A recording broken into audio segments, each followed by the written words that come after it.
Number 5, hydrogen water bottle gimmicks. Now, as I mentioned earlier, drinking hydrogen water is not the only way to administer hydrogen gas to get health benefits. In fact, hydrogen inhalation is blowing up on the market and has really become popular amongst hydrogen consumers, which has led to hydrogen water bottle promoters jumping on the H2 inhalation train. Some H2 bottles come with an attachment to breathe hydrogen gas from these bottles. The problem with this is that hydrogen inhalation has its own suggested level of hydrogen that has been deemed to provide health benefits. And hydrogen water bottles don't even come near this level. Since the hydrogen inhalation is administered through a different route than the water, the amount needed of H2 will be different as well. Hydrogen inhalation's effectiveness is determined by the flow rate, which is expressed in milliliters per minute, instead of ppm or milligrams per liter like hydrogen water. This means we can determine the effectiveness of a hydrogen inhalation device by how much hydrogen gas is coming out each minute. Just like hydrogen water, we can determine how much has been shown to be therapeutic by looking at what they use in the studies. The studies indicate that we need to aim for 1 to 4% H2 at resting breathing rates. For an average male, this translates to a flow rate of at least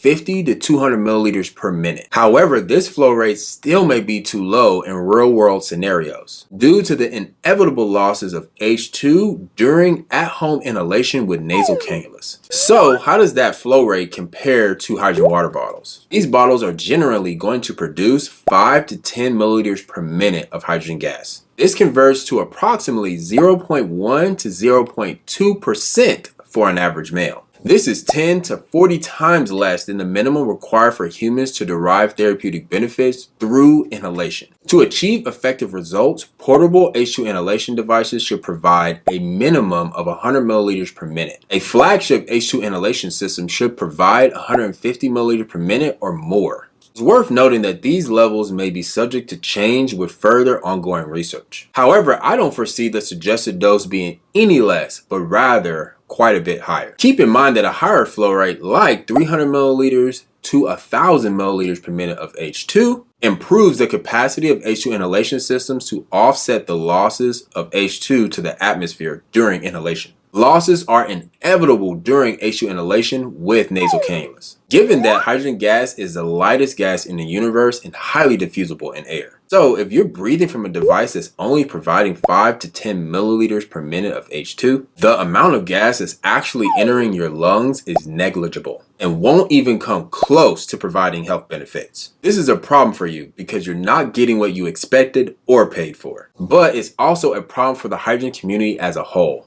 because of the number of people that can say they tried hydrogen inhalation and it didn't work. So to summarize, breathing hydrogen gas from a hydrogen water bottle or pitcher or H2 water device is a waste of time and money. If this was helpful, make sure you check out the full length video where I explain this in more detail.